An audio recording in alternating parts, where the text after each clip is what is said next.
The committee was established to consider a petition of redress of grievance which was presented on Tynwald Day last year. Today we're meeting with a panel of teachers and professionals with experience of dyslexia and neurodiverse condition. Please note that please ensure that any mobile phones are on silent or switched off so we don't have any interruptions. Please also be aware that this session is being videoed live online. For the purposes of Hansard, I'll now ask each person to introduce themselves if possible for the benefit of Hansard. So we can start with you first, Olivia. My name's Olivia Edwards. I've been an English teacher for 10 years and I'm studying to be a specialist in dyslexia. Excellent, thank you. Hi, my name's Emma Butler. I'm a specialist dyslexia teacher because I've completed the level 5 certificate in dyslexia support and intervention with the British Dyslexia Association. So I currently tutor children who are dyslexic or suspected dyslexic around the island, and I'm a qualified teacher. Excellent, thank you, Emma. Hello, I'm Chrissie Watson. I'm a qualified teacher, retired Senko, and mother to dyslexic children. And I'm currently retraining to be a dyslexia assessor who is qualified to diagnose dyslexia, which is a level 7 qualification through my professional organisation, PATOS. Excellent, thank you, and good morning to all three of you. We'll jump straight into questions. I was wondering if we can begin by asking each of you to briefly provide the committee with an overview of your professional background and your particular interest in dyslexia, if possible. So maybe if we can start with yourself, Olivia, first. As I said, I've been an English teacher for 10 years. 6 of those I've been head of English. As part of my decision to do my master's in dyslexia, I left full-time teaching. I'm now a supply teacher. I run a full-time tutoring business where 7 of the 20 that I tutor are either diagnosed with dyslexia or definitely have dyslexic tendencies. And I have also worked at the prison for 8 months where I was the English sessional tutor. And I'm hoping to go back as part of the prison to support them in their dyslexia support for inmates. I'm currently studying my master's in dyslexia research and practice at Chester. I'm in my first year, so by the end of this year I will be a specialist dyslexic teacher like Emma, and then the following year an assessor. Oh, excellent, thank you. Emma? Hi, I'm a qualified teacher. I qualified on the island, and I worked in classrooms for several years, experiencing the difficulties of having children in the class who couldn't access the curriculum because they didn't have the literacy skills, and not being able to help them. I then subsequently, a good few years later, I started the training in the level 5 dyslexia qualification so that I would be able to better understand what was going on with these children and help them. I self-funded that because I approached the school I've been working with and was told that there was no help for funding with that. So I self-funded, and I've been tutoring ever since. I am overwhelmed with demand. I shut my waiting list down last year because I was putting people on it and not even getting to them, because the people I work with tend to stay with me for years. The support is, you need to keep giving support and it's valued. But there's people all the time contacting me wanting to get some tutoring from me, and I can't provide it. So as a response to that, I've just recently set up a business called Neurodiverse Thinking, where my intent is to provide more information and training online so that parents and schools are able to access my knowledge without me having to deliver it in person. At the moment, I'm in the first stages of that, so I am delivering a lot of webinars in person and in-person training and workshops in schools while I work out exactly how to form the online aspect of that. Yes, I think that's everything. Excellent, thank you. And finally, Chrissie? Yeah, my experience goes back a long way. I had a degree in science, but I was an army officer, and I was working with soldiers who struggled to read and write and do simple maths, which they needed for their day-to-day life as well as their promotion exams. And the army had a staggeringly good program that lasted 12 weeks, which took these youngsters in and turned them around. And after they left in 12 weeks, they were able to read and write and do some basic maths. And they were able to have successful careers in the army. Then when I had my own children, I noticed that there were some issues, and it turned out there was dyslexia in our family. And so I determined to retrain as a teacher, primary teacher, and then later on as a Senko, and followed that pathway through life. I've taught in 5 different countries, so I've had experience of different ways of handling things. And most recently, my last job was as a Senko on the island.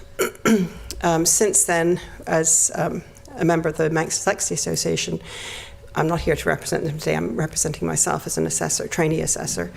I came to realize that parents were constantly asking for help to our charity. Where can I have my child assessed? Probably every 2 weeks a parent would contact us with that question. So I decided to go back and retrain so I could actually diagnose dyslexia, which is at a different level to what I was doing in school. You don't diagnose in school, you look for dyslexic tendencies. So I'm still in the process of doing that. Excellent, thank you. Final question from me on this section. I was wondering if we can stay with you for a moment, Chrissie. I was wondering if you can summarise some of the issues that you've uncovered over your 35 years, in respect of reading, spelling, writing and handwriting over that very long and distinguished career over 35 years. What I know to be the most important thing is that if a child is dyslexic, they have these difficulties as part of the way their brain is wired, and it's not going to go away. If you're dyslexic, it's a lifetime way of being. And when you come to school, you need to be taught in a particular way to help you get the basic building blocks on board. And if it doesn't happen at a very young age, it's very hard to address it later on in the school process. If you're sitting in a classroom beside a child who also has literacy difficulties, their difficulties may be different because they might come from a home where reading books isn't something that's done, or they may come from somewhere where there's crisis or trauma, or they've come from a different school and haven't had the same background. The dyslexic child will carry on with having his problems. The child with literacy difficulties will hopefully, with the interventions of school, learn those basic skills and move on more quickly. So that's a different issue. And the child with dyslexia has different gifts and challenges. So they probably may not be able to distinguish left from right. So things to do with navigation and the way that letters sit on a page may not come naturally to them. If you look at a chair, it doesn't matter if you turn the chair upside down and turn it around, it's still a chair. If you take a P and you change the direction that you're holding that P, it's going to be a P, a Q, a D. You've got a different issue going on. So that's why you see that in a dyslexic child. They have great strengths. They tend to be empathetic, good leaders. They have gestalt thinking, which is they see the big picture. So on a battlefield, you want a dyslexic leader because they see the whole picture. Whereas you might have a fine commander at a lower level, but they see their section only. So there are lots of strengths that they bring to the table. But if they're held back by their weaknesses, then they don't become successful members of society. Excellent, thank you. Dawn? Thank you. I just want to build on some of the answers that were given then. So I'll come to you each in turn. Chrissie, can I just ask, were you primary school teaching on the Isle of Man?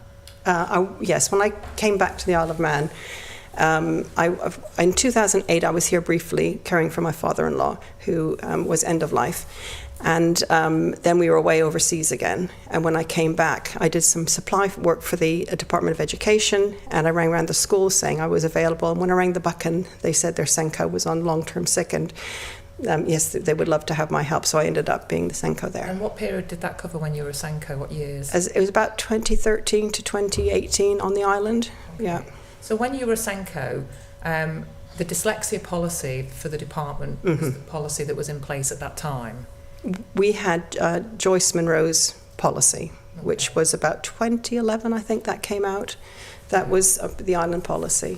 And during your period as a Senko, was that policy withdrawn?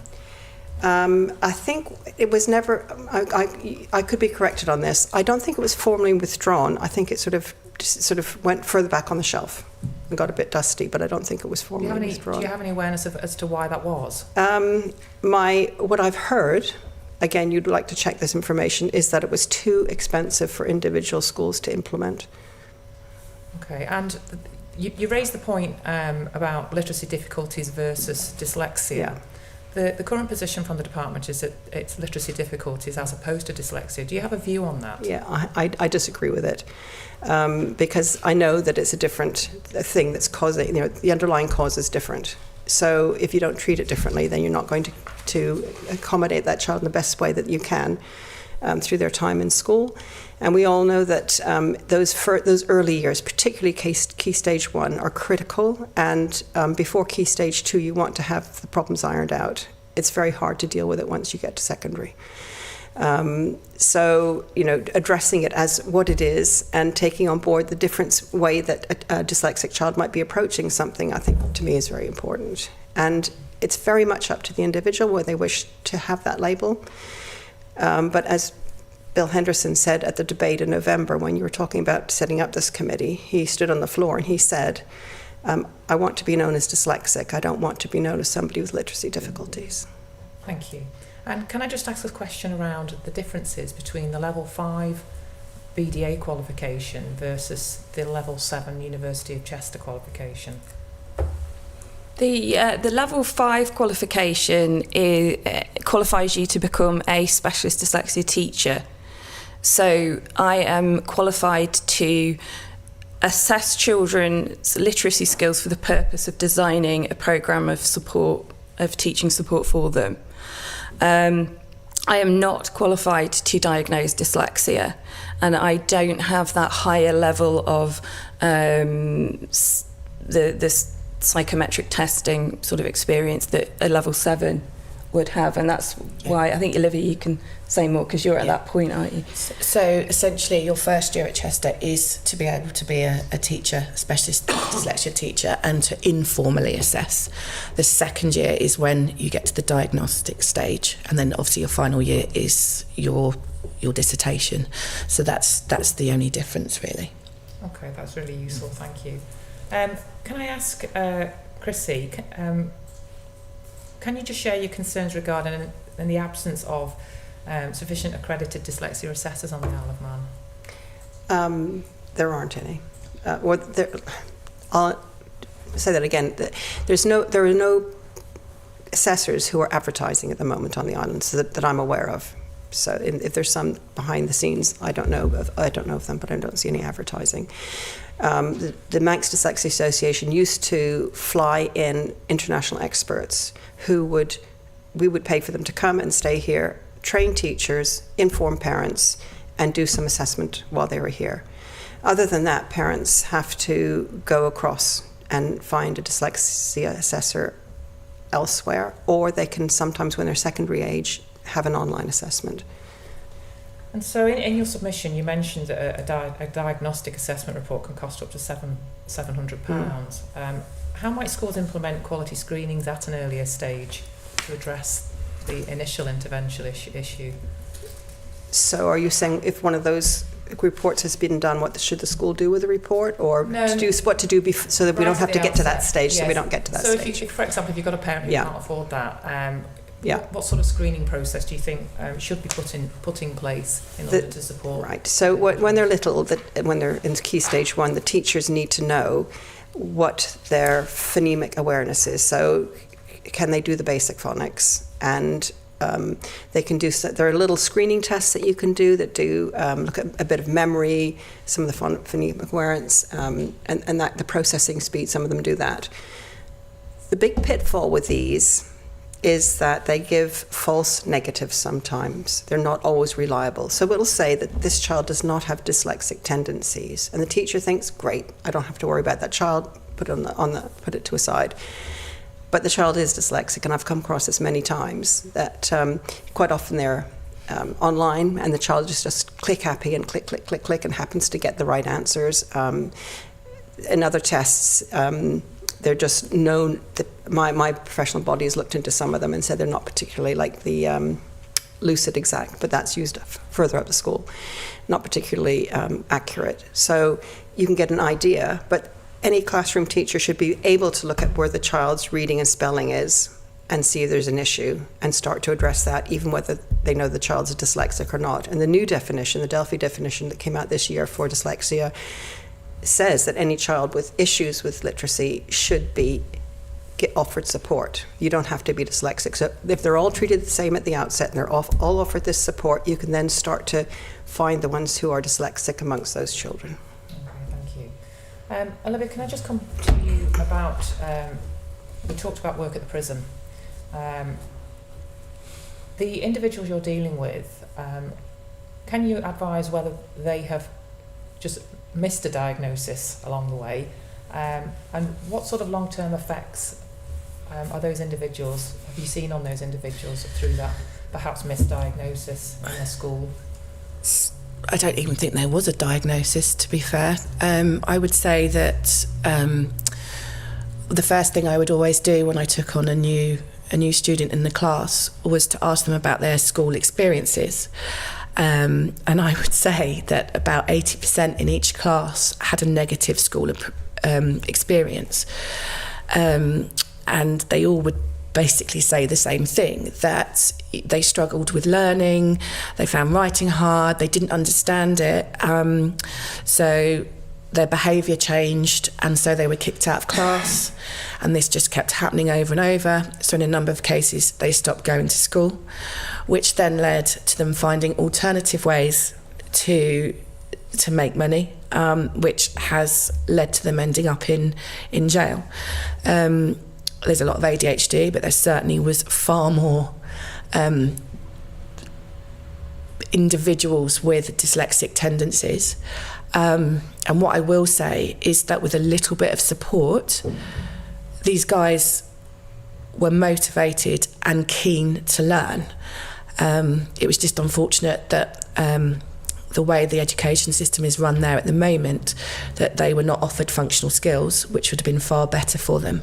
But they definitely were engaged, and for many, that relief of knowing that perhaps what was causing some of those issues at school was dyslexia was a big deal for them, because they were just told that they were stupid.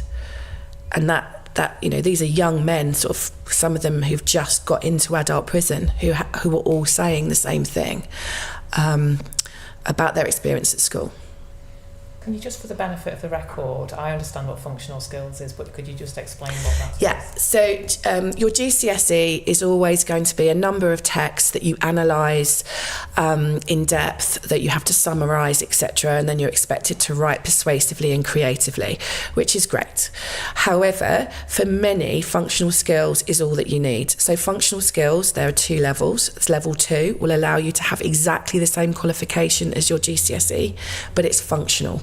So it's everything that you need for day-to-day life. Writing a letter, understanding an advert, writing persuasively still, but far more about the skills that you would need in the workplace and in life. So far more accessible and understandable for people with dyslexia and people that have perhaps missed school.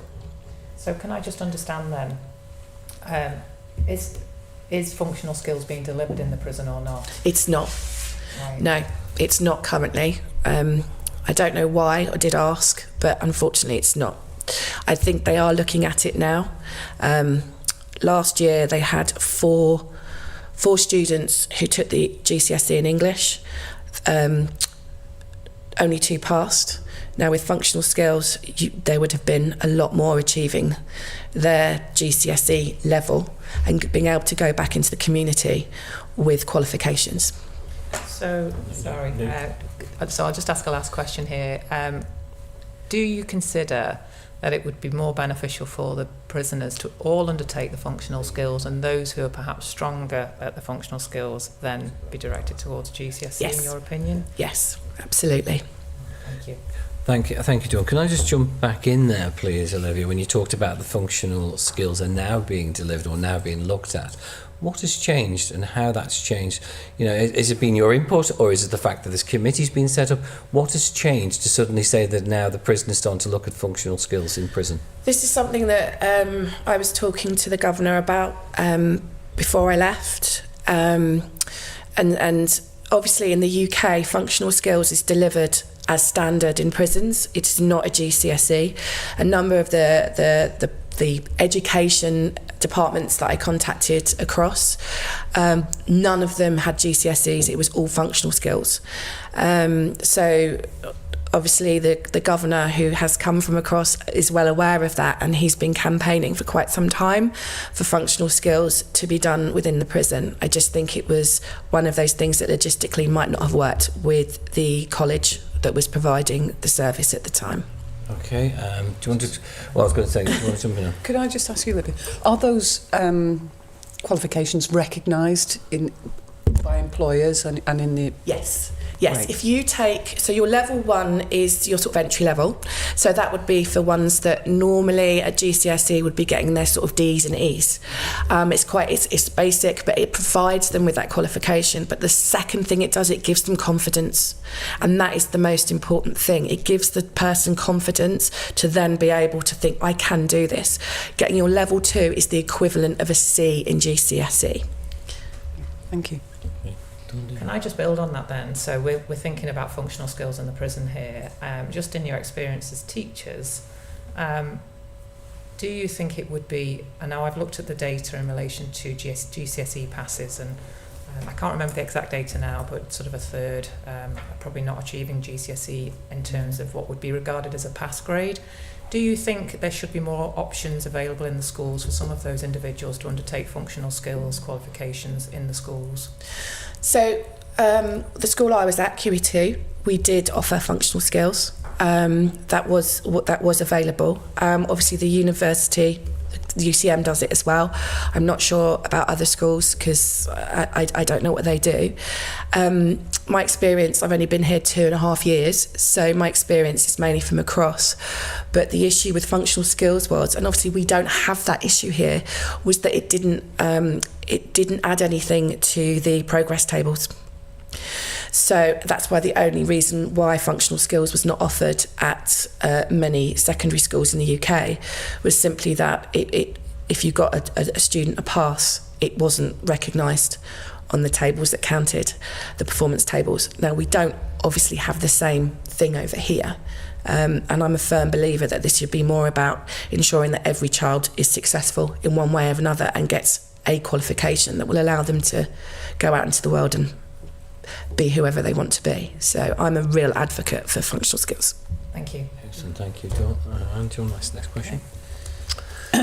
Could I just ask you, based on your professional experiences, what would you say the instance of dyslexia is on the island? I know you can't give a percentage, but you know, where do you think it sits? And are we comparable with other jurisdictions, do you think? That's a difficult one to answer. I would say it is comparable. I mean, the problem with the prevalence figures are that I think they are kind of underestimating the issue anyway, because there is this reluctance amongst UK schools as well, or a lot of the local authorities, to use the term dyslexia and promote dyslexia diagnosis. So it's kind of difficult to get an accurate figure from diagnosis figures, but the British Dyslexia Association say around 10%, don't they? 10 to 20 is what I've heard as well. And from my experience, I would say it's at least 10%, probably the 15 at least, and could well be the 20%. There seems to be a lot of it. You know, this is a big issue for our island. Thank you. So we've just got some questions around the interventions and support for students now. That our impression from the evidence that we've taken so far is that children seem to get some support in primary schools, but then it's less when they get to secondary school. Does that match your experience? And if so, why do you think that is? It depends on the school. What support, I think, is there anyway. It depends on the parents and how much they push what support a child might get in some circumstances. So it depends on a lot of issues. It depends on the teachers that the child has with it, even within a school. So you might have a very different experience in a primary school from one teacher to the next. I think predominantly because there isn't a overarching approach to dyslexia, as a word. It's the literacy difficulty thing is, I can see where they're coming from, but it's not working. Just calling it literacy difficulties, I think it's got a chance of working if all the support is there and it's appropriate and we're delivering that to all the children who we see with literacy difficulties. But at the moment, you've got a situation where people can kind of take from the current guidance almost what they want to take, and it is down to how much the parents really push for things to be put in. But there are some schools on the island that are more proactive. So in those schools, with the right teachers, that child in primary school will probably get an okay amount of support. Whereas, and then I don't know, it depends on the secondary school what happens then. So it's a very difficult, you can't answer that as in, yes, primary schools give this amount and secondary schools give this amount, and that's part of the problem. We should be able to give you that answer, but it's down to too many factors, and it's too sort of piecemeal, really, the delivery. I think there needs to be a lot more awareness across all the schools. There needs to be more support in all the levels of schooling here. So I can say that for definite. I would say from a secondary perspective, and like Emma said, there are huge issues on the island with literacy. When I was at QE2, I had to look at the literacy policy, and I was literacy coordinator across as well. And we do have an issue with literacy as a whole anyway. However, with good intervention, as Chrissie said, children with literacy difficulties will improve. A dyslexic won't. And what I think we struggle at secondary is the lack of training that we are given. I think I said in my evidence that we're told, I'll give them a coloured overlay and make sure the font on the screen is a certain thing. That's just one small thing, and it's needing to understand how to support a child with dyslexia in the classroom. And there's a number of things that can be done that are so simple. Why make them copy off the board when you can give them the work? And teachers, being one myself, I know that our job is really hard and it's sometimes really difficult to cater, but there are so many small things that can be done to support that child, even from the way that you talk to them and address them, and that could help. And it just isn't happening. And I mean, you do have the most amazing support services, but they are obviously, like everything, constrained by budgets and staff, and have so many different children to support that it becomes quite difficult. But actually there are things that anyone can do in a classroom to support somebody with dyslexia quite easily and quite effectively. Olivia, I'm just going to jump in before I ask Dawn to come in, just so we can clarify on your statement there. Are you saying there's a lack of support and training for teachers? Does that also expand on for parents as well, who's trying desperately to understand what's happening with their child? Yes.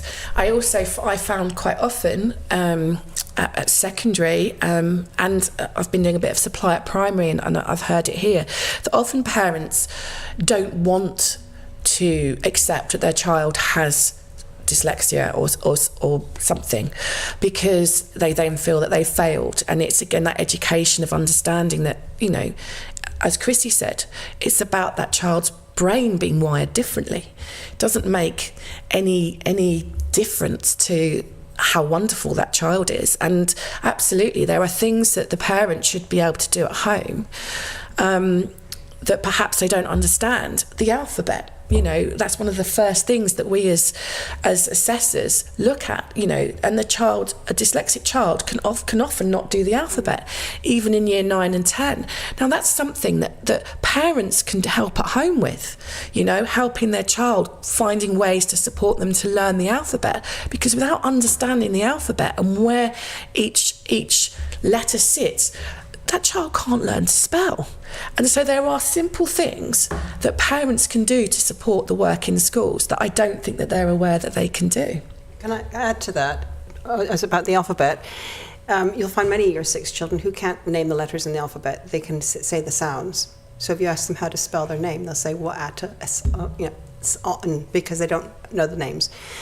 Whereas as dyslexia professionals, we would teach them the name and the sound and an image to go with it so they can anchor with that. They can't use a dictionary unless they can use the alphabet. How do you start to look for a word if you don't know where it belongs in the alphabet? You know, it takes them much longer. A lot of it is CPD and how much professional training are the teachers getting about how to address these things. And if you don't have that, where does a teacher go with that child? So I looked at a child recently who'd been at primary school, started in reception with speech and language support, was signed off by them at year 1. When he was 8 years old, he was assessed for spelling with the rest of his class, and he got a well below average result, which is very low, and the parents were told, just don't worry, most of his class are like that. So he went up to secondary school without being flagged up. The secondary Senko didn't know he was arriving. Now, when he got to year 9, his teacher said, well, we can't read his writing. His issue is he can't write well enough for us to read. So I assessed him, and not only couldn't he write, he couldn't read, he couldn't spell. So, but they had missed that because they only saw that he couldn't write, so they couldn't see the other things. And he had been offered no support then for the first 2 years of his time at a secondary school. So how is this happening? How are teachers in primary missing such a glaringly obvious case of dyslexia, and this child's allowed to proceed through the education system without being picked up? It's a tragedy, really. Excellent point. Dawn? Thank you. I just want to sort of clarify a few things that have come out in the conversation so far. So Emma, can I just ask, the workshops that you deliver in schools, are they directed to teachers or students? What is it that's in that? It's teachers and parents. I've recently done a parent workshop at a school on World Book Day, and I'm offering more. I've very recently in this last month set up the business, and I have a menu of training options for schools as well. I have done a little bit of work in the past with some teachers at Ramsey Grammar School who invited me in, and they were interested in getting more input from me. So there is the interest there in school leadership teams, and there's very much the interest there in teachers. I'm constantly going to schools and teach, and when I'm saying what I'm doing now with this business, they're like, oh, thank goodness. And I know, because I was one of them.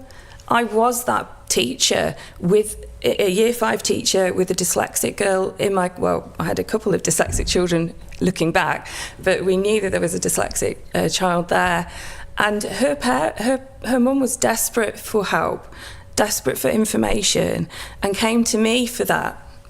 You would expect me to have that. I'm the class teacher. I really couldn't offer much other than, do some extra reading at home and try audio books. It was pathetic. I'm ashamed of the advice I gave that parent, because I did not know any better. I knew I didn't know, and I wasn't comfortable with that, which is why I've spent a lot of money getting myself trained. But it has to be known. It has to be understood amongst all teachers, because part of what I do when I go in and I talk to teachers, I'm there to help them, but often because they're so busy, they're so overwhelmed, teaching is a very overwhelming job, they want a checklist of things to do with the child who's dyslexic.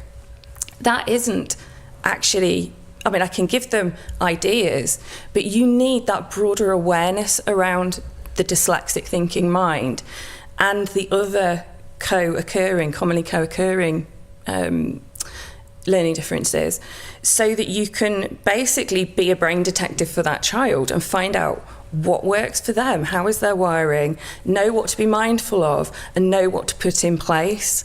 Because every child is different. Even if you say dyslexia, you don't know what that child can do. So you have to look at each and every one, and that requires that broader awareness. And that is what's missing. And that's what leads to give an overlay, do the font. Oh, it hasn't worked. Maybe they're not dyslexic. That does nowhere near comes near what we need.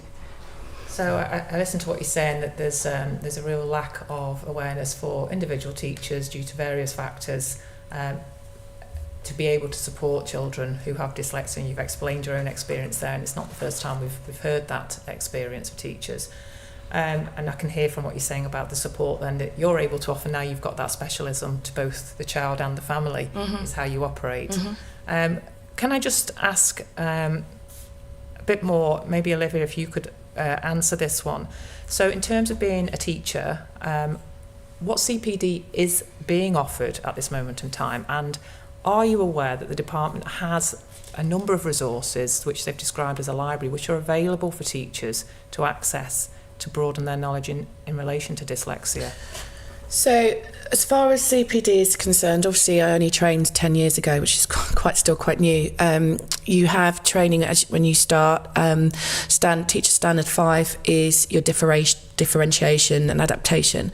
So you have your training around that, but it's very broad. It's kind of like, what can you do in the classroom, etc. It does touch on things like dyslexia, dyscalculia, ADHD, and all those sort of things, but it is very, very broad. As far as CPD is concerned, I can't say that I've had in the last 4 or 5 years anything to do with dyslexia. I've obviously only been on the island for 2.5 years. The recent way that CPD and your sort of annual review was done was that you were allowed to pick a topic for your CPD, and then from that topic you would then, that would form essentially your review, your annual review. So I was looking at literacy, etc., and dyslexia in the main. And then as a teacher, you went away and you had to sort of do something with that. But you don't often get an awful lot of time to do that. And obviously not everybody is doing the same thing. So I am aware that there were various resources, etc. But as a teacher, you are so busy that you kind of need to be directed to do that. And it's not that the teacher doesn't want to do that or can't be bothered or doesn't know where it is. It's just they have so much to do that actually they need to be told, right, today is CPD and you are going to attend this, etc. Because everybody wants to get better in this profession, but it's that time. And it becomes such that things like CPD and investigating things for yourself are secondary, because you have so much else to do, which is sad, because I know that teachers want that. So I think it does boil down to, it should be part of a whole school training. It should be. And that's not just the teachers, but the teaching is support, everybody, because it's about how you talk to a child with dyslexia as well. It's not just about putting it in, but if you say the wrong thing, you are turning off that learner. And it leads to school refusers. And I've got several of those that I'm teaching now, simply because they were constantly told the wrong thing or said the wrong thing to them. And it's just having that knowledge, and that needs to be a whole school thing. Thank you. And it's another thing that you touched on, which is something we've got some awareness of but don't really understand what the role is the literacy coordinator role. What is that role, and does it touch on people who have dyslexia? So a literacy coordinator is responsible for a whole school literacy policy across the school. So when I was doing it in the UK, it was ensuring that we had a reading for pleasure programme, that we all followed the same sort of party line when it came to punctuation and how you marked for things, but also ensuring that teachers had training on on how to support literacy, and that it wasn't just an English job. That is the thing that I come across so often, is that literacy is seen as a job just for English teachers. It's not. And there's been a number of excellent books done recently about how you can incorporate literacy in different ways across the subject, even in PE. And so that is really dealing with literacy as a whole. In the roles that I've had, it never included dyslexia. But obviously, if you're putting that programme of literacy in place, it's going to allow you to see those children with dyslexia a lot clearer, because the others should be making progress. Thank you. Okay. I just want to go back, if possible. Emma, you outlined very eloquently about some of the difficulties, but I was wondering if you can just advise the committee exactly how you have supported both the child and the family following a diagnosis of dyslexia, along with other related services. I wonder if you just give us an overview of how you've done that support. Okay. Well, I initially... it changes when I get contacted by a parent. Sometimes it's prior to the diagnosis, sometimes it's after. Some of the children I work with don't get a diagnosis, don't have one, the family can't afford it, or it's not practical. But the first thing I do is I go in and I assess the child. I do 2 assessment sessions where I do, I think, quite thorough assessments of their literacy skills. So the reading, both single word and blocks of text, single word spelling, whole word. It's like a free writing exercise, so it kind of judges their spelling when they're more cognitively loaded with trying to think of what they're writing. So I can do a spelling error analysis from that, look at where their patterns are in their spellings, errors and things like that. I do a phonics assessment, I do phonological awareness assessment, so how they're hearing and able to manipulate the sounds of speech within their mind. They can chunk up the words into the bits of sound. And I do a non-word test and things like that. So I'm looking at all the aspects of their literacy skills and sort of pre-literacy skills in some ways. And I put together a report for the parents. So it not only gives them an idea of the actual result of the test, which is useful, but it's only one part of the picture. You've got to put it all together. You've got to also talk to the child, observe their language skills, their vocabulary skills, their general levels of interaction with you, and you put all that together into a report to say, this is where we are at the moment with this child. And I put some recommendations in place as well.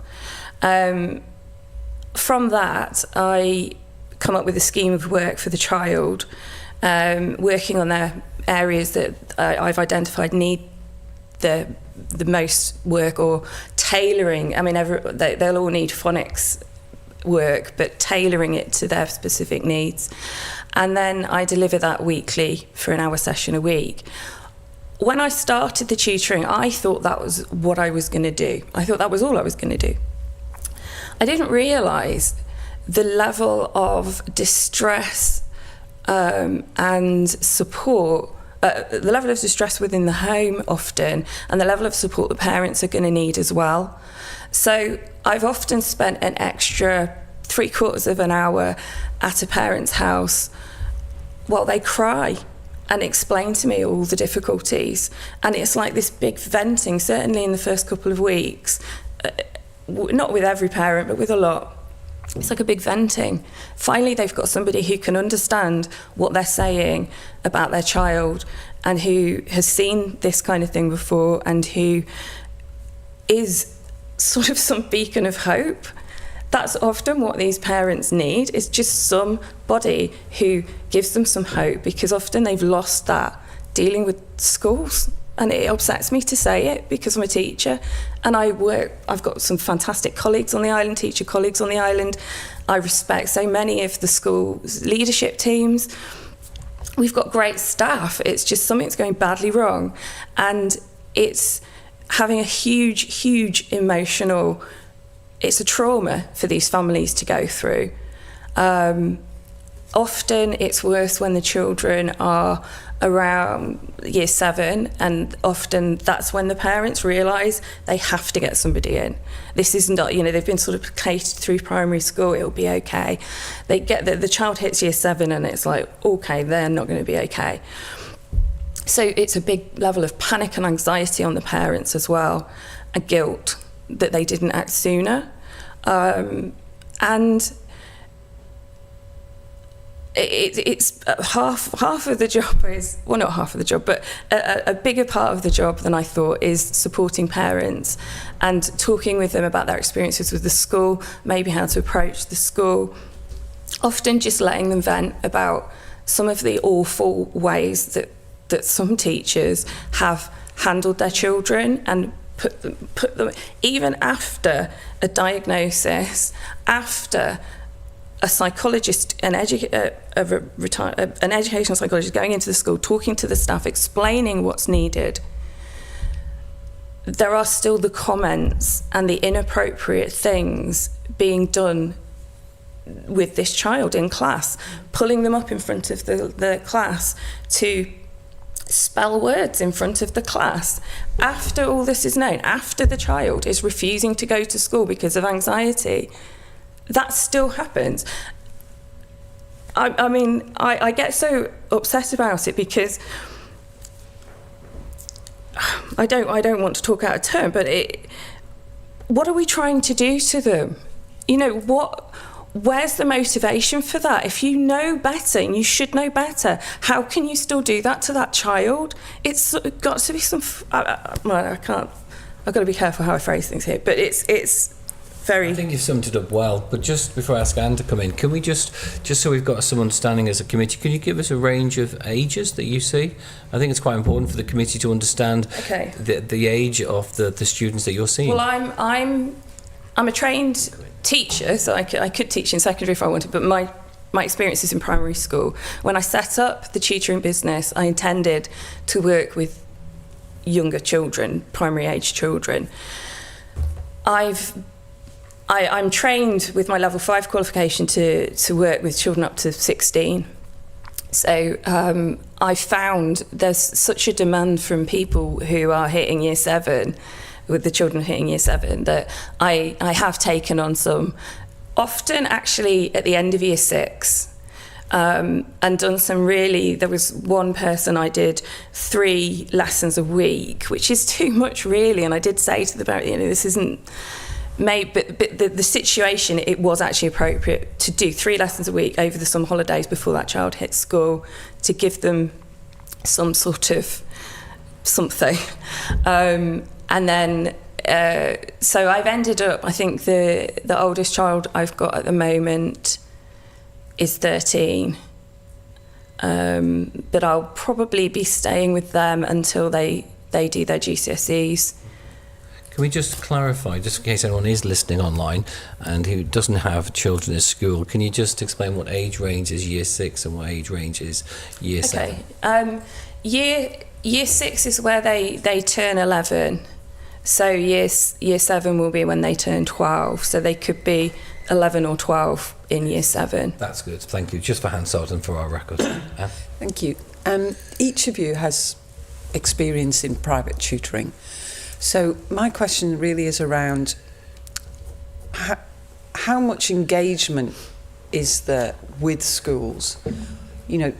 As a private tutor, as once you've accepted a pupil and you've established that there is a chance they have dyslexia, how then do the child, the parents and you engage with school about that? Does that happen at all, or does your tutoring and school run in 2 separate streams?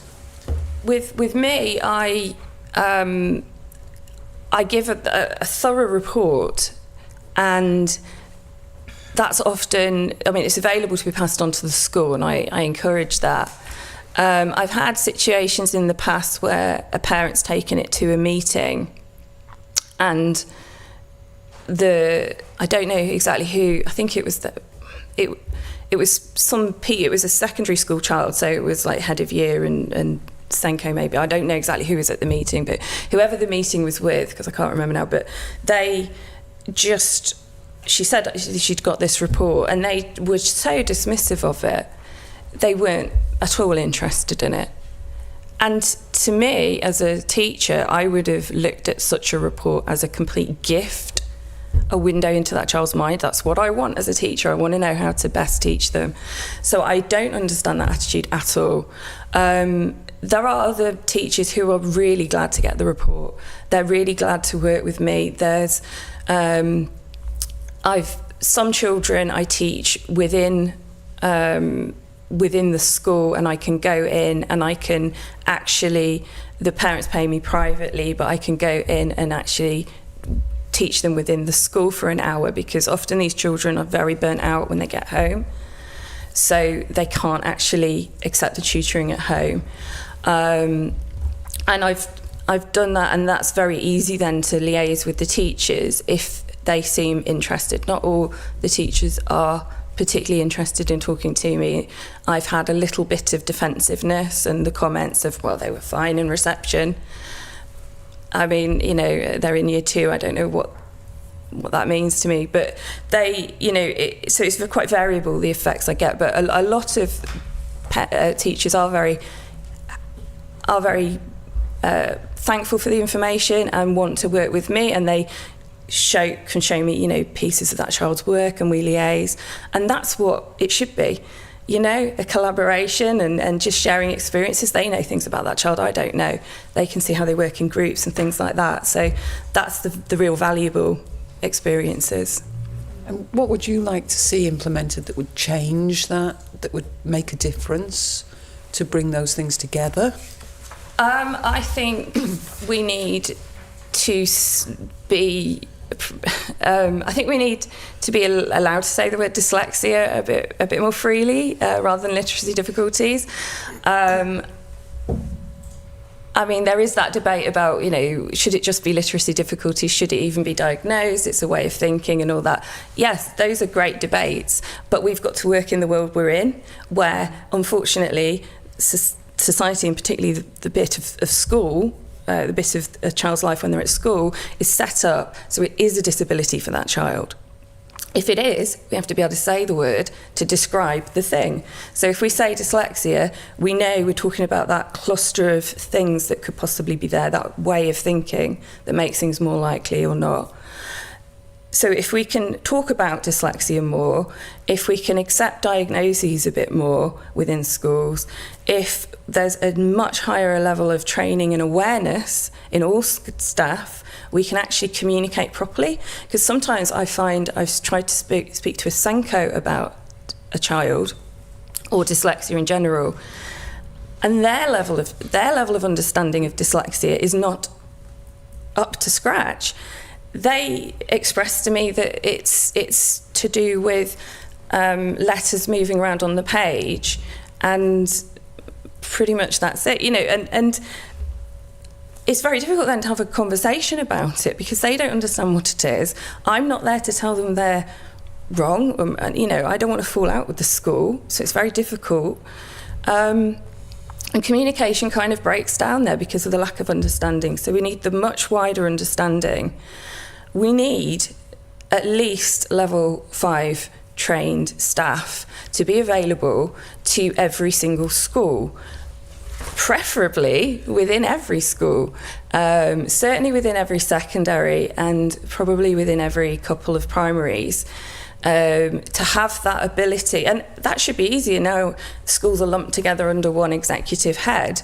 You know, have a specialist level 5 at least, preferably a level 7, in that school kind of cluster, so that staff can go to them with examples of children's work or issues or strengths, and really say, you know, is this to do with dyslexia? Is this something else? How could I foster this strength? How can I help them get around this?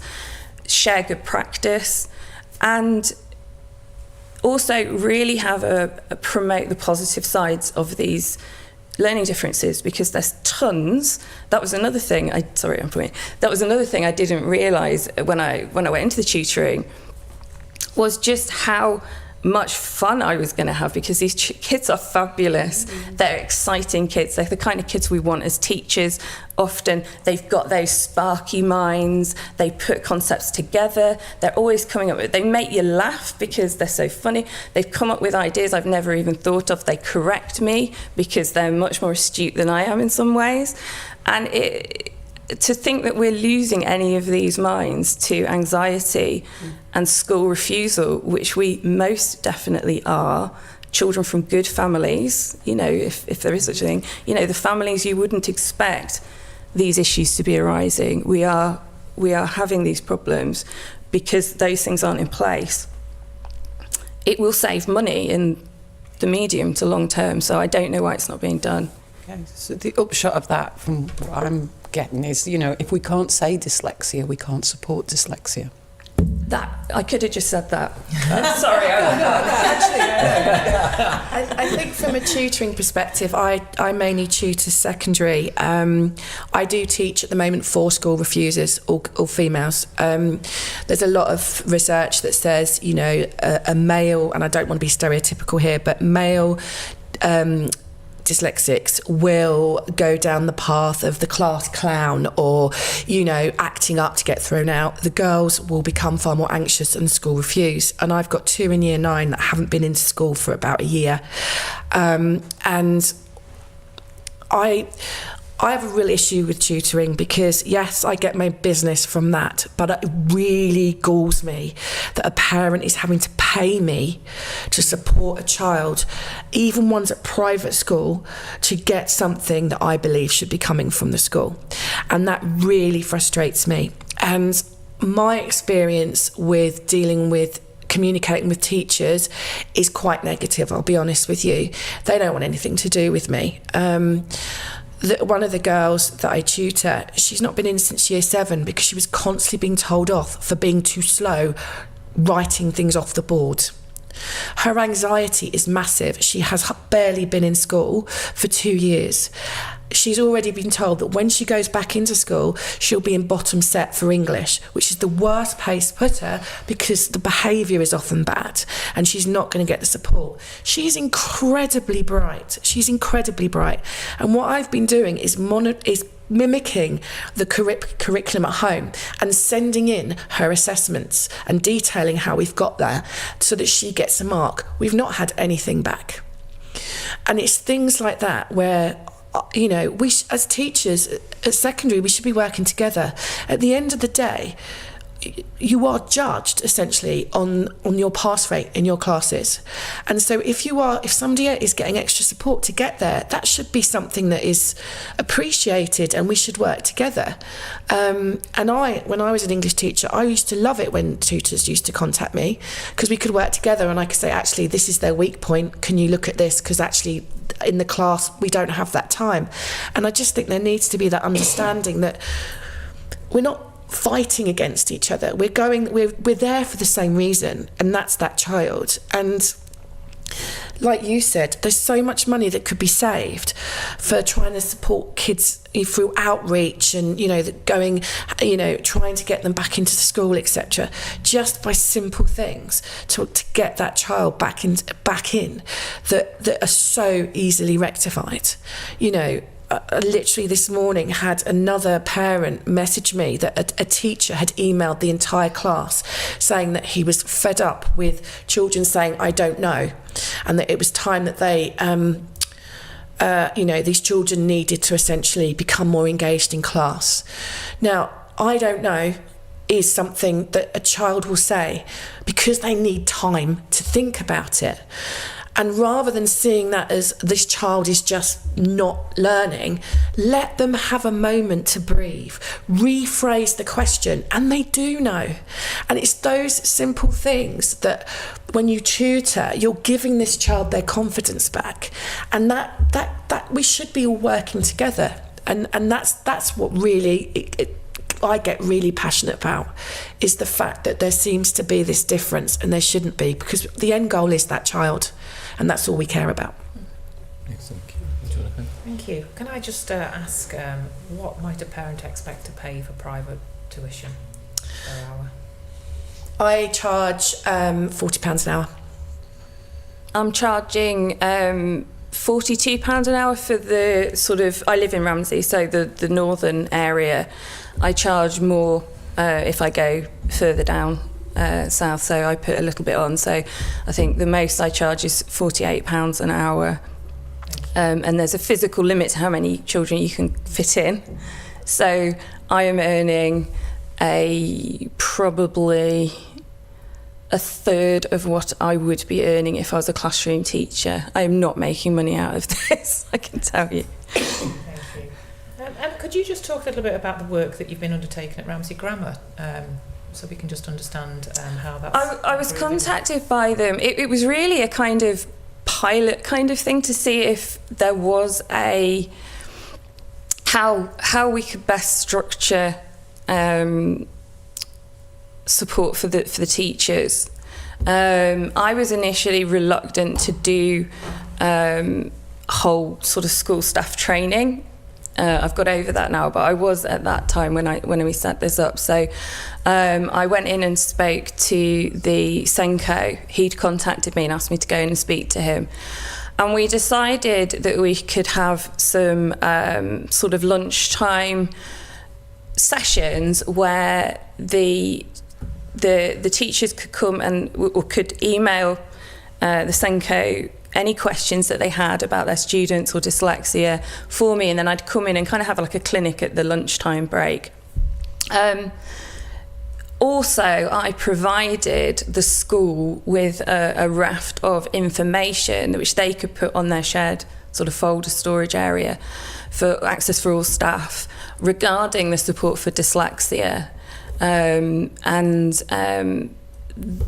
is, you know, it's interesting to secondary schools because obviously each subject is a bit different. I mean, obviously there's commonalities in how you would support dyslexic students, but there's also sort of differences amongst the lessons. So I provided them with some information tailored to each of the different lessons and generally took on board some of their questions and wrote a presentation that I could either deliver at the lunchtime, but I could also put on their shared folder. And I would say the shared folder bit was more successful than the teachers coming, because obviously the lunchtime is a very fraught time, I think maybe you could say, for teachers.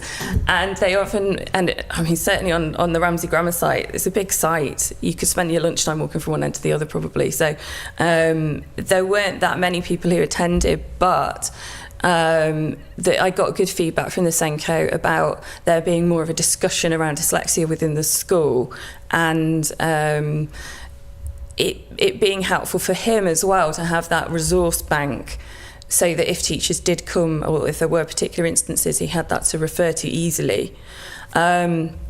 It was 6 sort of lunchtime sessions that I did there over a period of several weeks. In the end, it was going to be 12 weeks, but it was longer because we had to split it over the summer holidays in the end. So, thank you. You did talk a little bit earlier about concerns raised by parents for children with dyslexia. I am mindful that we're very focused on dyslexia today, whereas the purpose of the committee is to look at other learning needs as well. But do you have a view, and any of you could answer this, is how parents could be better supported by the schools and by the department? I think it starts with the teachers feeling confident about these different areas of difficulty, because if they don't feel confident, they're not going to feel confident speaking to the parents about the issues with their children. And I just think there's a lack of CPD, that the teachers just don't have that level of competence that they really would love to have, I'm sure, because they haven't had the training for it. And that once you feel confident about the knowledge, then you're happy to share it and be supportive of the parents. Thank you. Do either of you have a view on that? I know we're talking about dyslexia, but I think a lot of what we've said would cover everything really. I think for me, it's the parent. You said from the department, it's the parent having access to information about how to get an assessment, or how to get screened, and just things like that, and for it to be recognised. that on the island we understand that children are different, and that we are working to support teachers and parents to do that. You know, I just think, you know, we want more people to come and live on this island. So we've got this ideal opportunity to say, look at our education, look what we're doing here.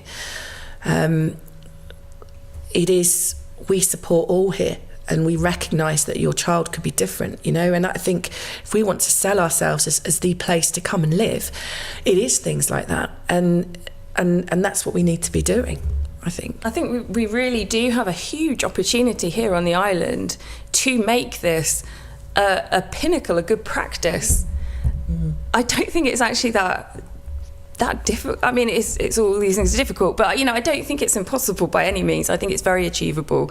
We could have our island as a centre of excellence that people from other jurisdictions come to see how it should be done. And I honestly think we've got the knowledge, we've got the will within the teachers, we've got the sort of smaller geographic area that makes it sort of easier to sort of coordinate these things. I get so excited when I think about that possibility, because I can see it could happen. We just need to do a similar thing, I think, for all the learning differences. I recently put a question out on social media because of my work forming neurodiverse thinking. What's your experience of dyscalculia on the island and support for that? Because I was interested in knowing, you know, where to tailor my next CPD, where, you know, what to form on the website and things like that as support. And in general, it was people saying there is no support. They don't find any support. It was a very similar picture to what I find with the dyslexia.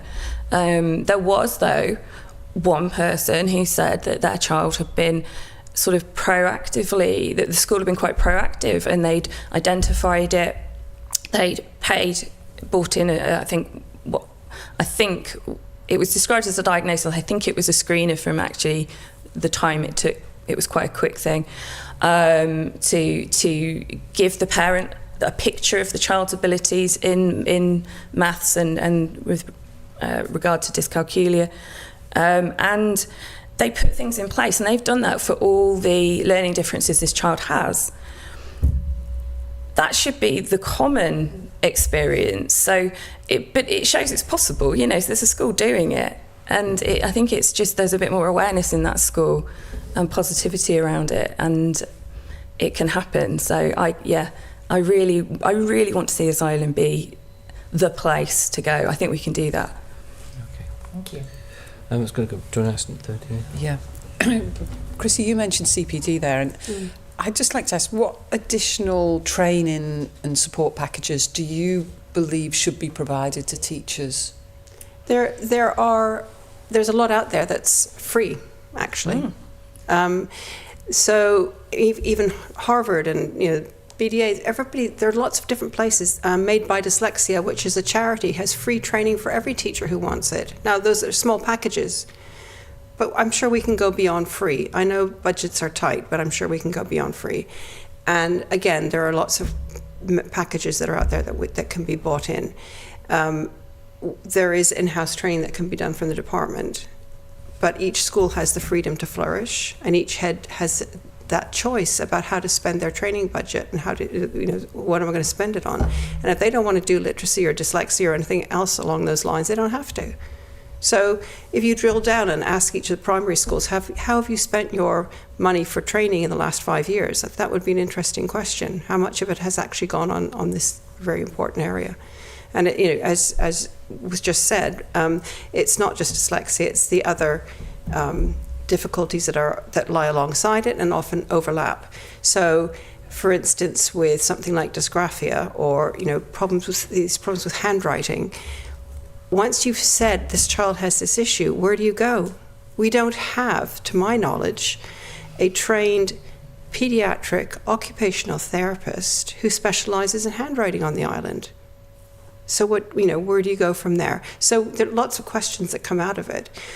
Once you go down this, you know, you've got to get the teachers trained. What do you do with once they're trained with the knowledge they get? Can we actually move forward? We have the tools in place to give these children what they need. But yes, I just think that, you know, it's up to each school. So how then do you say you actually need to really pay attention to this, and this is important that you cover these areas? Yeah, we're going to move on just briefly on support for parents. Can you possibly share with us the types of concerns being raised by parents on the island around children with dyslexia?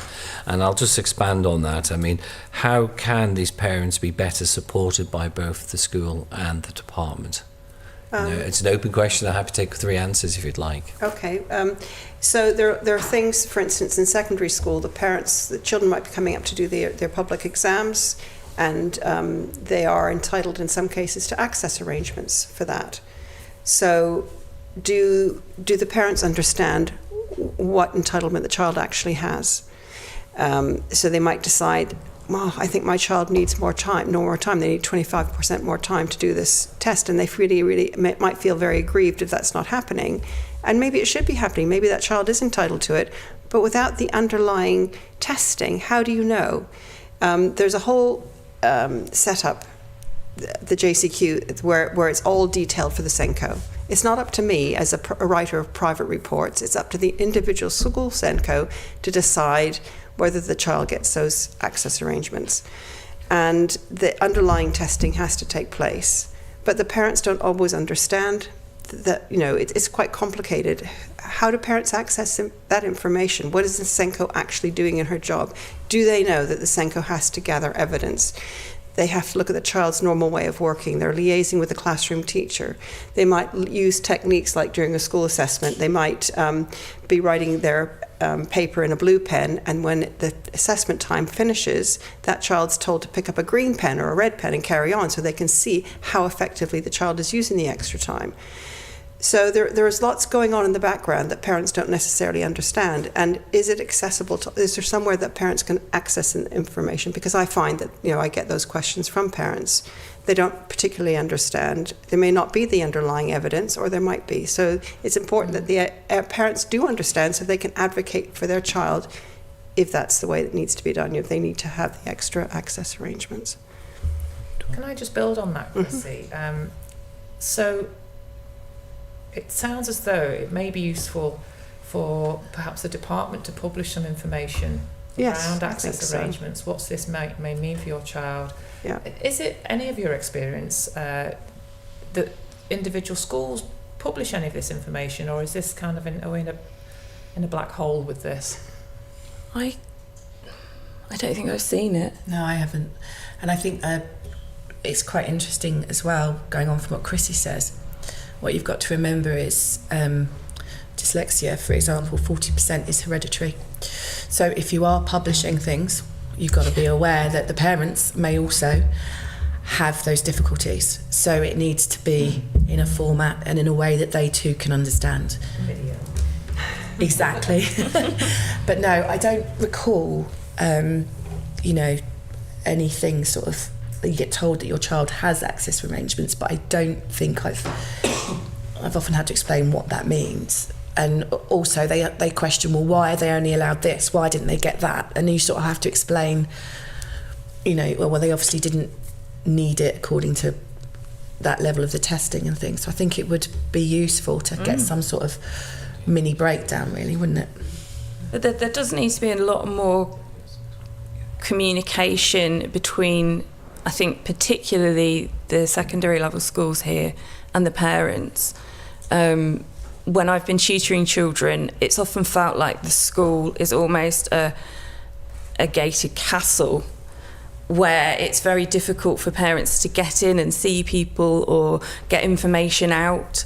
And that adds to the frustration. And then when they finally do get in, if it's a negative experience, it makes you wonder if it's worth the fight to get the meeting in the first place.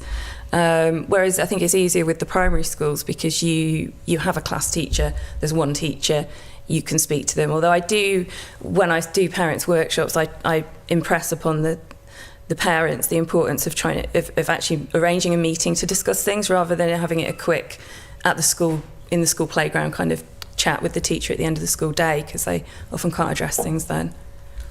Thank you. Do you want to ask the next one, Dave? Yeah.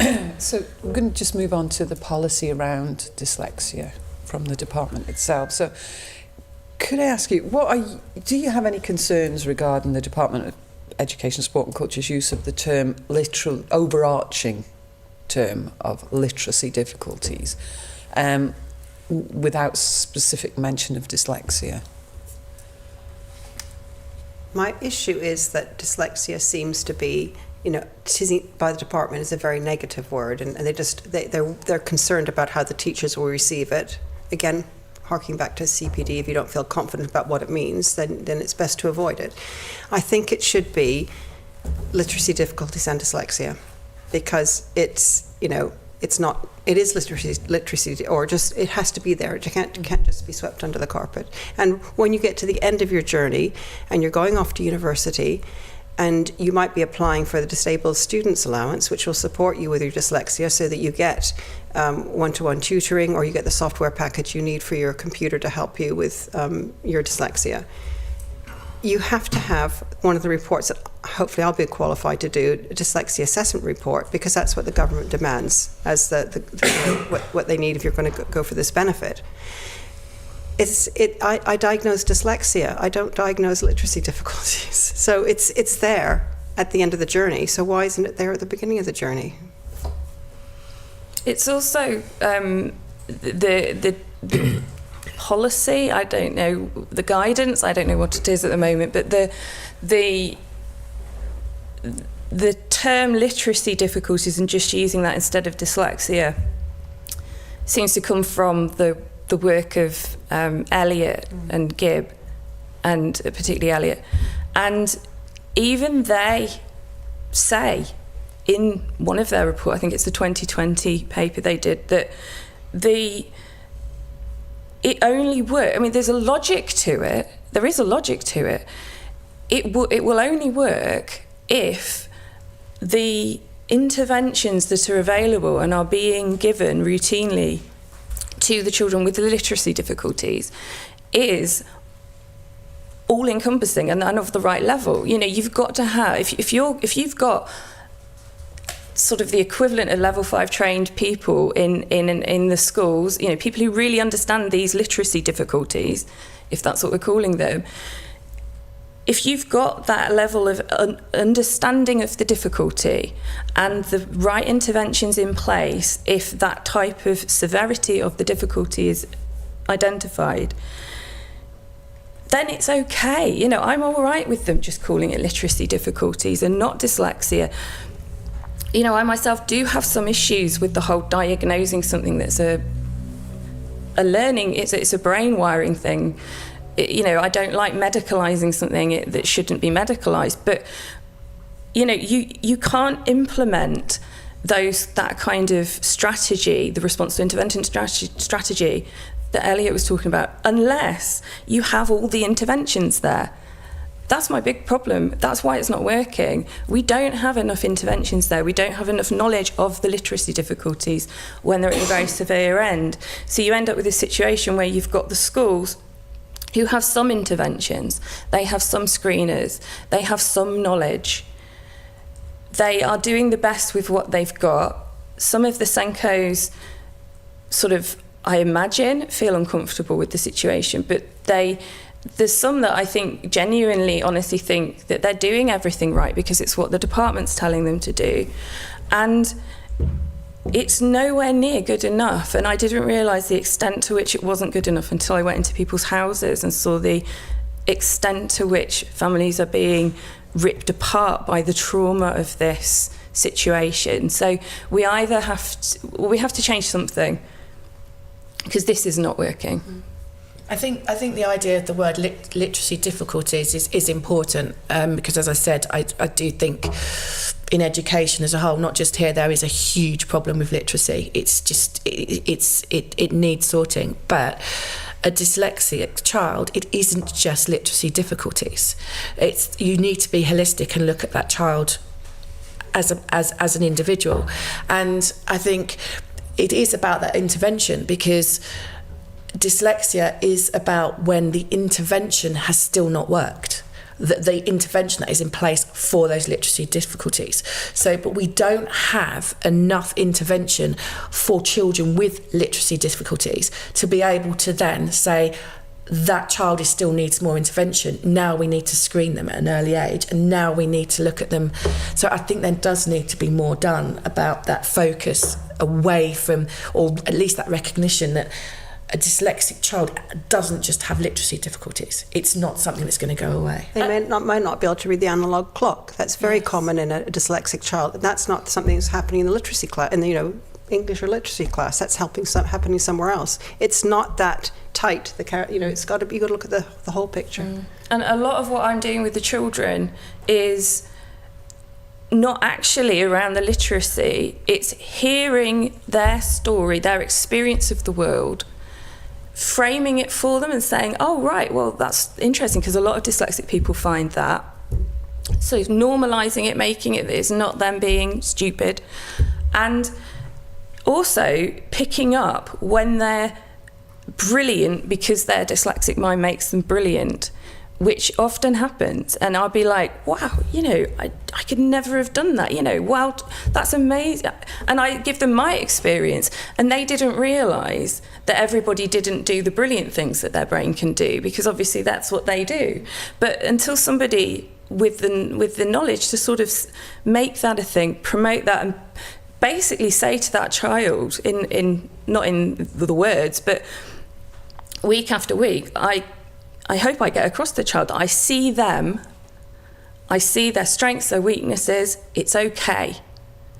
That's huge. And they're not getting that from school a lot of the time. That builds, my whole first part of the workshop with parents is about building a growth mindset, positive mindset, and building their self-esteem, because that's what goes, and that's what's destroyed, and that's what's worse to see destroyed, because then they get crippled and They can't learn. we lose them. And we have to stop that happening. So if just more positivity and more, I don't know, letting children own their label if they want to.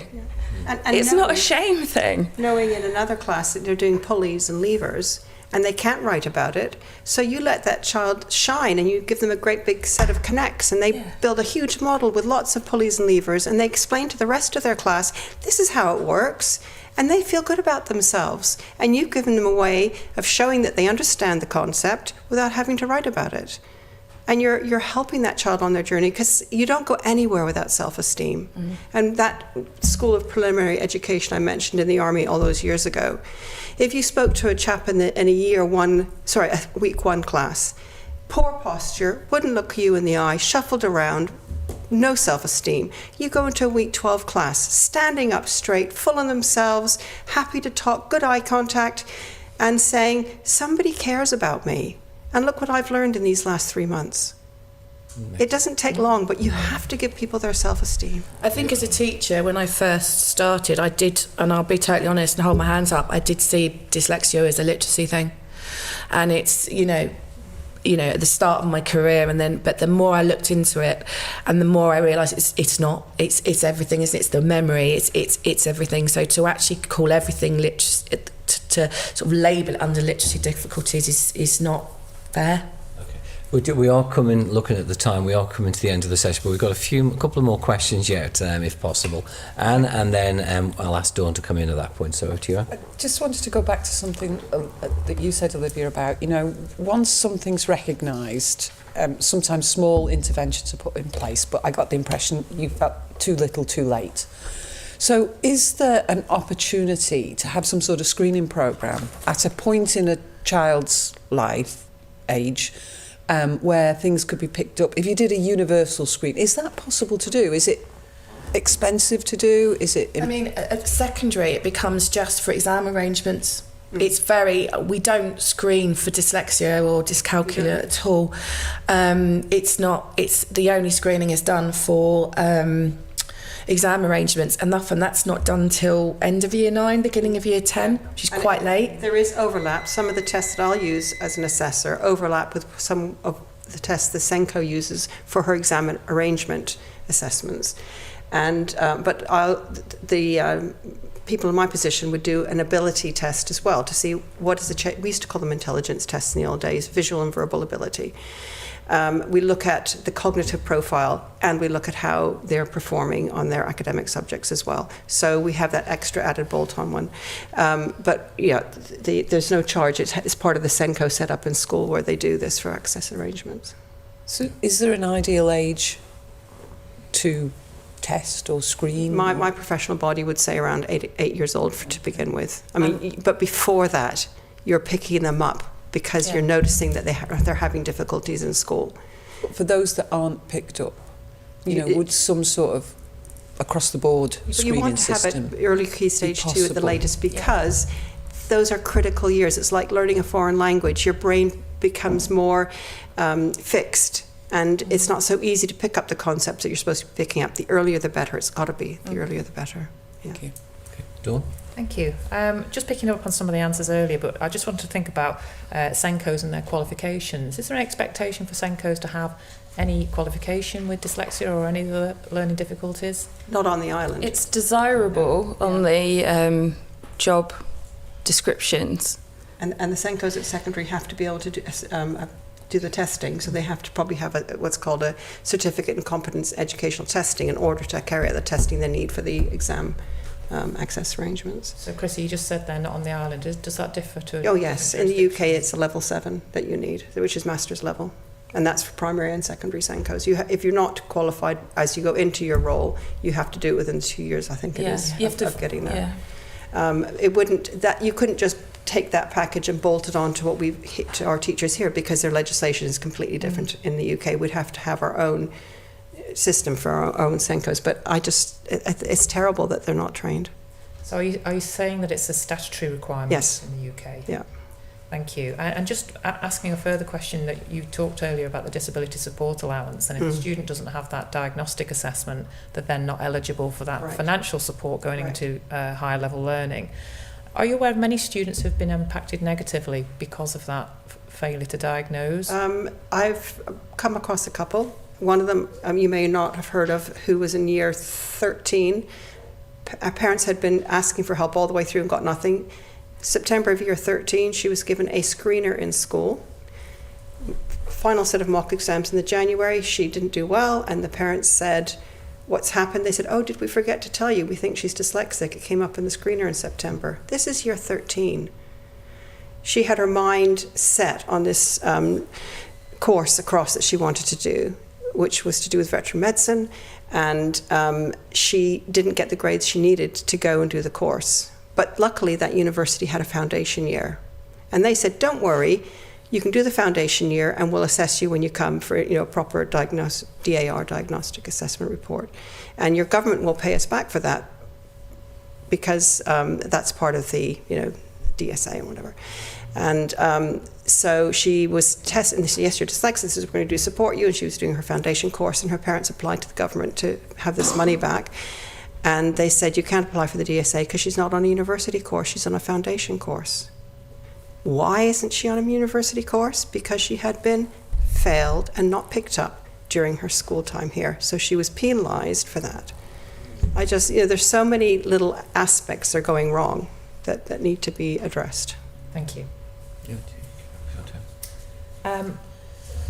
Would you like to see a new policy for dyslexia on the island that moves away from the literacy difficulty policy? Yes. Yeah.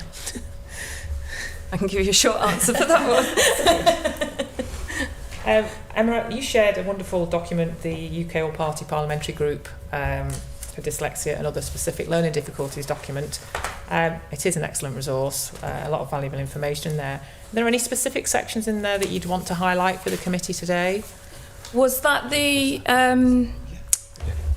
human cost one, or the... Yes. There was two. I've got some notes. Several references which I've not got in front of me now, because there were 3 documents that were referenced. There was 3, and 2 were APPG ones. One was the human cost and one was the economic cost. Yes, one was the I think. educational cost, One was related to prisons and one Yes. related to the human costs, just to show I did read them. But I mean, honestly, I've got a yellow pen here. I've highlighted so many different sections of those So reports. which one was it? The human cost one or the educational cost one? I think You it's the most educational cost one we're Yes. talking about here. Yeah. Yes, it was the Okay. educational cost, but it's more about if there's any relevant sections you feel you want to. I mean, as I say, I've highlighted most of the reports. I could have myself, yeah. There were a few bits that I picked out. They mentioned that with early diagnosis and appropriate support, the impact of dyslexia on a pupil's attainment and opportunities in life can be substantially reduced or removed. So that's early diagnosis and appropriate support. That's what we're talking about. You have to say the word to do that, I would say. Proposals are designed to be cost-effective and offset by savings in the UK, it's the EHCP system. Spending on specialist consultancy and indirect savings to the country, such as improved behaviour in schools, higher educational attainment, and more employable education levers. That is going to impact us on the Isle of Man. I mean, that is impacting us now. We're looking at services. Obviously, there's lots of factors that have meant budgets have had to be squeezed, but we are churning out as we cut in education. There's less room for teachers to manoeuvre to help dyslexic children. There's less nurture support and support for children who are struggling. A lot of the dyslexic learners I would say also have aspects of autism. You know, these children would learn better if they were pulled out and maybe had some nurture time. That all, you know, got pulled back several years ago.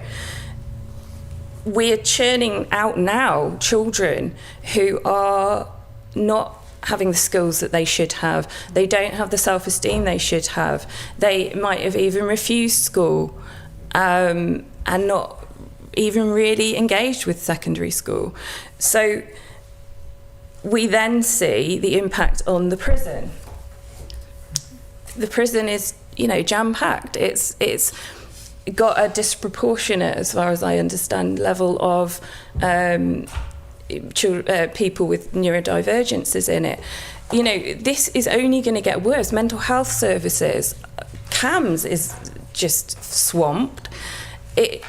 Everything is going to get worse if we don't get a handle on this. And this report, the Educational Cost of Dyslexia report, I was reading it and it was like, yes, we're seeing this here, this applies here.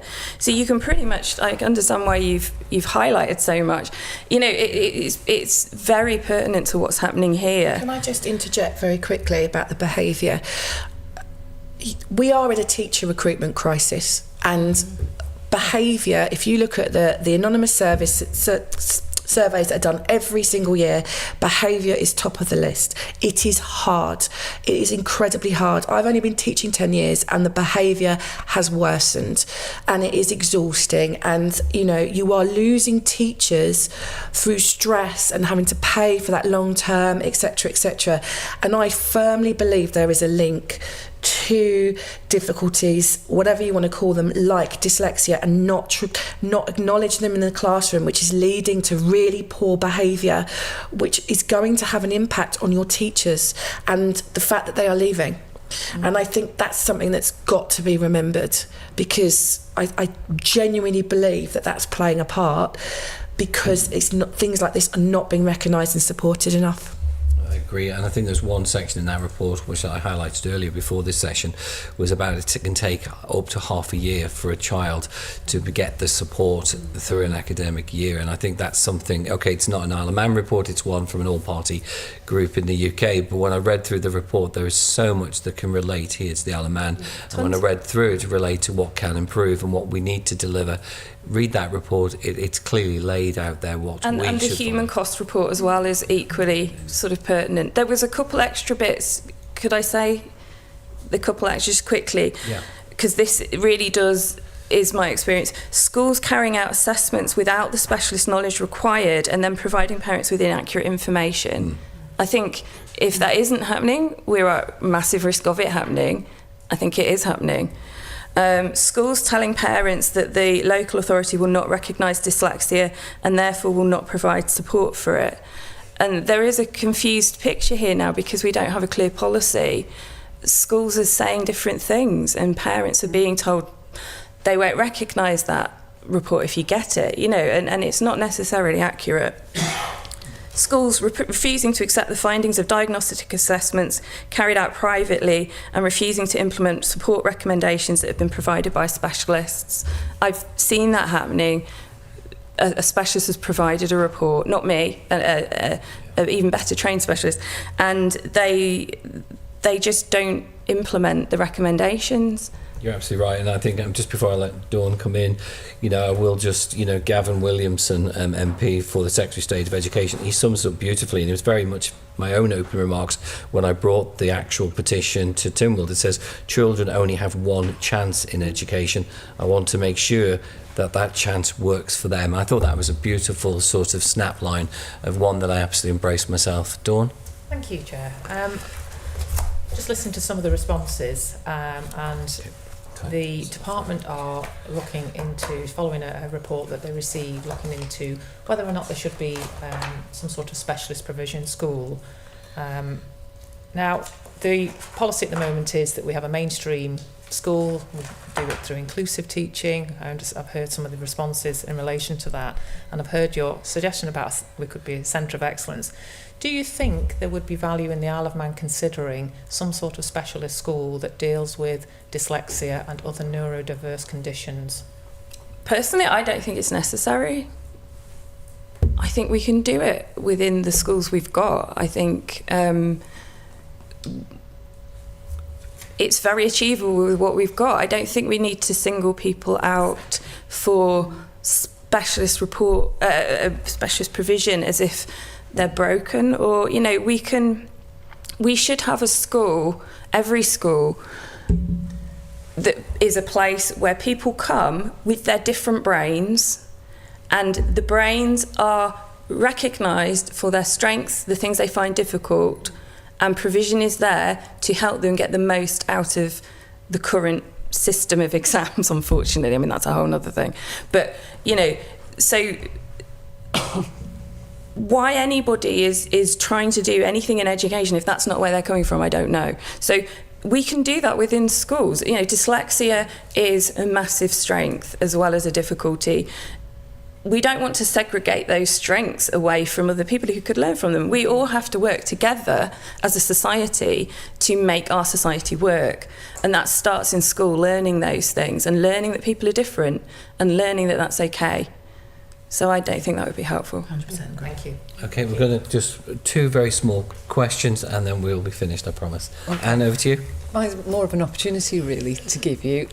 If you had our 3 seats on this committee, could I ask you individually, what would be the one thing that you would recommend to make a change here?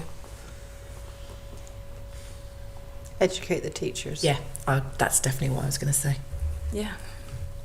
We're all agreed? And provide the ongoing support for them to, because, you know, you can't just say, it's this stuff, learn this stuff. It's an ongoing process. You always come across kids who we're always sharing stories, you know, like, you know, oh, have you come across this before? You know, you need that dialogue. So providing that as part of the education, not having it as just like a one CPD thing, but an ongoing sharing of experiences and ideas. And going back to the CPD, when the Manx Dyslexia Association started out, they would bring the experts over and the teachers were given cover so they could come and do the training. Then the Department of Education said, we can't afford this anymore, we can't afford the cover. And you can guess what the outcome was. And so we then moved them to twilight hours, but then teachers are picking up their own children, they're, you know, going to the dentist, whatever it is. It was never the same again once they lost that protected time where they could come away from their lessons and learn. Okay, So. excellent. Just to, before we close, I just want to give each of you an opportunity, you know, to raise anything that we may not have already asked this morning. Is there anything else you'd like to add? There is a huge misunderstanding about coloured overlays, and that's part of the training. as an assessor, I'm not allowed to assess for. I'm not allowed to assess for that at all. I have a document that's supplied by the professional body of opticians from across. It's a background information questionnaire that parents has to fill in about eyesight. If there's a problem with visual things going on, I'm not allowed to assess that child because it's different. It's not dyslexia. It may cross over with dyslexia, but it's a different issue. So Senko just chucking a coloured overlay at a child and saying use that, it's not going to solve the problem. It's a very small percentage of people who have difficulties with on the visual side. They're there, definitely, and great, we need to pick them up. But it has to go through a different route, and teachers don't have that basic understanding. I know that's just a small point of this big picture we're looking at. But I would say that we have to do what you're doing, which is, take this full on and address it. Because we are letting so many, every year children are coming out of school without what the qualifications they need. And we could use them in our workplaces here. We need them desperately to have the right training and to feel good about themselves. And we've got a perfect opportunity to do something about it now. Excellent. Anything you'd like to add? Just following on from what you said there, the Made by Dyslexia website has got an organisation who's got so many great resources about the positive side of dyslexia, and a big part of that is their I can't remember exactly what they've called it, but it's a report that's shown that the strengths that come with dyslexic thinking, and actually the thinking of other of the neurodivergences, is the exact strengths we need more and more going into this sort of new phase of society with all the different AIs. Everything's changing, isn't it, at the moment? What we need is the leaders to be of these minds a lot of the time. They've got the skills that we need. So we cannot afford, if we want our island to prosper and to flourish, we cannot afford to lose them. This isn't just being nice to a group of kids or something. This is about the future of the Isle of Man and us prospering. It's that big, and it's about protecting our services so they don't get overwhelmed as well by the sort of tsunami of children with big issues that are coming out at the moment. So, it's about more than just literacy difficulties, for sure. Excellent, thank you. Olivia? And I agree. If I put my business head on and think that actually everybody always has to think about the money and the cost, I absolutely agree with Emma that actually there's so much that could be done that will affect the economy in a positive way. And for me, at the prison, I'm a firm believer that a number of those young men wouldn't be in there if they'd had that diagnosis and support. They wouldn't have taken that option, and they wouldn't be now a cost to the taxpayer up in Derby, but they'd be out there earning a living. And I genuinely believe that. Excellent, thank you. On behalf of the committee, can I thank each of you for coming today and for giving up your valuable time. It's very much appreciated, the evidence you've given today. And in that, we'll now go into private. Thank you.